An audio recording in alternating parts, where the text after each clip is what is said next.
નાખી દઈશું। આપણે એને પણ હલાવી નાખશું। આ રીતે આપણે મિક્સ કરી નાખશું અને ઘડીક આપણે ધીમા ગેસે ચડવા દઈશું।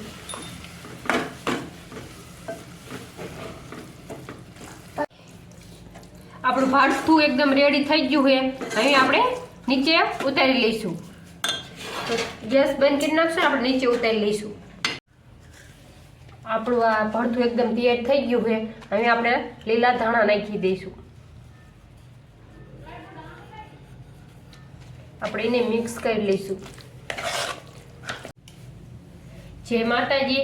આજે બનાવશું આપણે ભરથું। ગામડામાં ભરથું કે ને સિટીમાં તો આપણે ઓળો કેવી, તો આપણે આજ ઓળો બનાવવાનો છે। તો હાલો આપણે બધું બતાવી દેવી જે વઘારમાં નાખવાનું હોય। તો આપણે જો આ રીતે ટમેટા સુધી લીધા છે અને આપણે વટાણા લઈ લીધા છે, આ ફુલાવર લઈ લીધું અને આ મરચું આપણે શેકી લીધું। આપણે બહુ તીખું ન ખાતા એટલે આપણે એક જ લીધું છે। અને આ લીલી ડુંગળી છે, આદુ લસણની પેસ્ટ છે અને ધાણા છે અને આ બધો વઘાર છે ને આપણે આ રીંગણું શેકી લીધું છે। હવે આને આપણે ક્રશ કરી લઈશું। આ રીતે આપણે પીસી લીધા છે રીંગણા। હવે આપણે વઘાર કરી નાખ્યું। તો તેલ આપણે ગરમ કરવા મૂકી દીધું છે। હાલો આપણું તેલ તો આવી ગયું। હવે આપણે રાઈ નાખી દઈશું।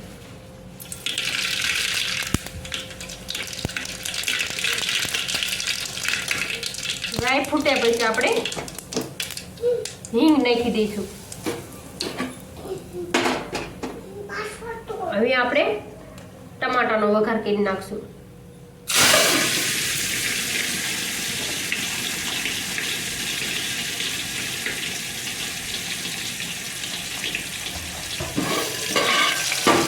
અને આપણે જે આ ટમાટા અને વટાણાની બધું એકારે નાખી દઈશું, મરચાંની બધું।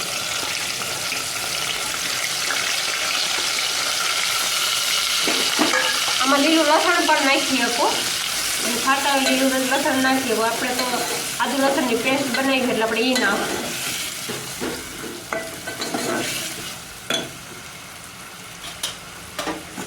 આપણે આદુ લસણની જે પેસ્ટ હતી એ નાખી દઈશું થોડી।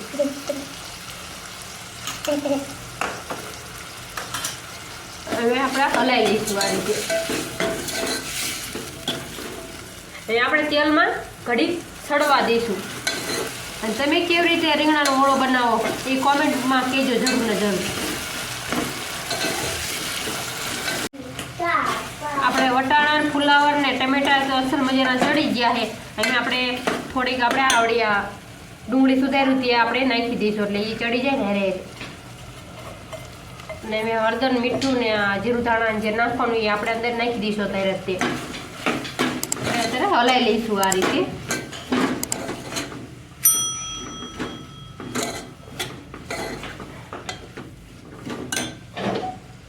હવે આપણે હળદર નાખી દઈશું। 1 ચમચી આપણે હળદર નાખી છે। મીઠું સ્વાદ પ્રમાણે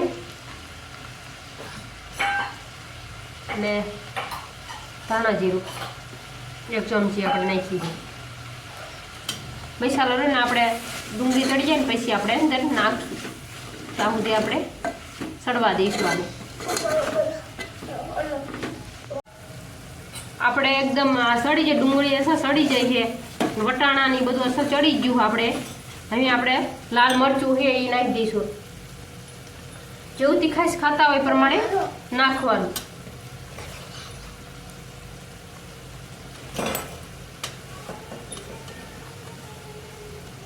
એમ બહુ તીખું નથી ખાતા એટલે આપણે થોડું નાખશું।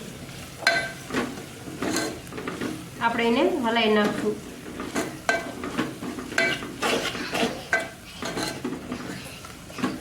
સેજ આપણે ગરમ મસાલો નાખશું।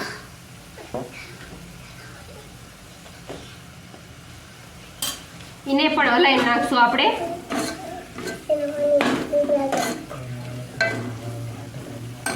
હવે આપણે જે આ પીસી નાખ્યા હતા આપણે રીંગણા એને આપણે અંદર નાખી દઈશું। આપણે એને પણ હલાવી નાખશું। આ રીતે આપણે મિક્સ કરી નાખશું। અને ઘડીક આપણે ધીમા ગેસે ચડવા દઈશું.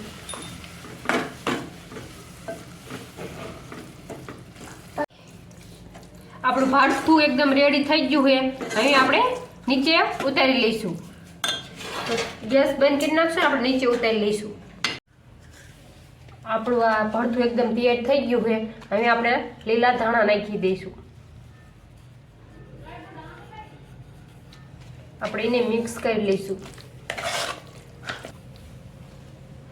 તૈયાર છે આપણો રીંગણાનો ઓળો.